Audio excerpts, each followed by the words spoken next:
Well, howdy there, Internet people. It's Bo again. So, today we're going to talk a little bit more about societal change and the idea of doing it incrementally over time.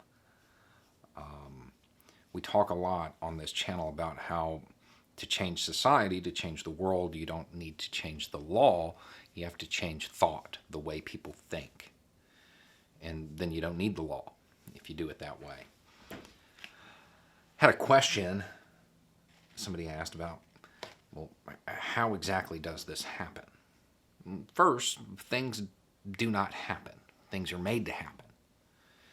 It's a process. You have to look 10 or 15 years in the future and say, this is how we want people to behave at this point. And then we come up with the small changes in behavior that we can make now that will impact thought later. Okay? This is why progressives tend to pretty much always win. Because those who want the status quo, well, those who only look at the past or the present are certain to miss the future.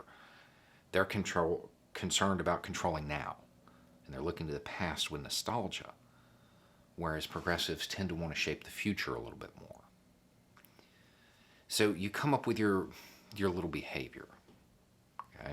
And you have to have a plan because effort and courage are not enough without purpose and direction. So you have to have the goal of where you want to get to. And let's say, use the pronoun thing. We want this group of people more widely accepted. So then people can just start engaging in small behaviors, something like that, that makes it more visible, makes it more within a societal norm. Change, it's the law of life. It's going to happen over time. So we use time as a tool, or not a couch. We use the time and the fact that things will change over time to help shift and help get to where we want to be. And it's done incrementally. It's very slowly. There was a time when having a meal in public with somebody of another race was just, unheard of. But people did it. That behavior changed. It changed thought. And it eventually built a movement. And when those movements arrive and that moment in time comes where you can make the big changes, that's when you do it. And those moments arrive pretty often. And you just have to be ready to seize it. You have to be ready to seize it and just jump on it when it happens. And you can achieve a lot in those perfect storm moments as long as you dare to fail miserably.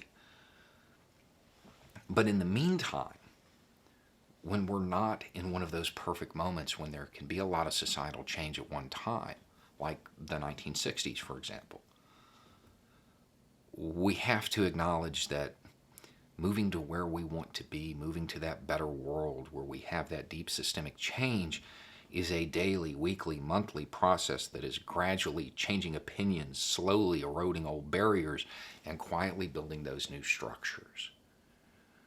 Those parallel structures that are there, they're in place, they're ready when the structures that exist become obsolete and fade away.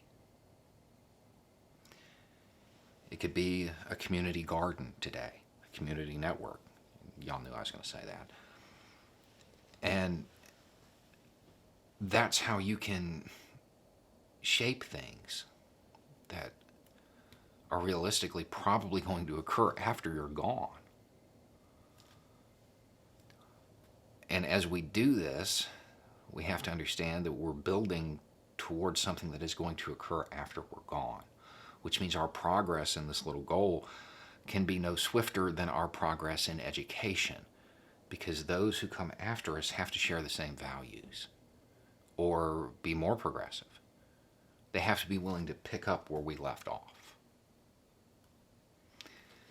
And that process, that incremental change, that template for societal change over time, it's tried and true.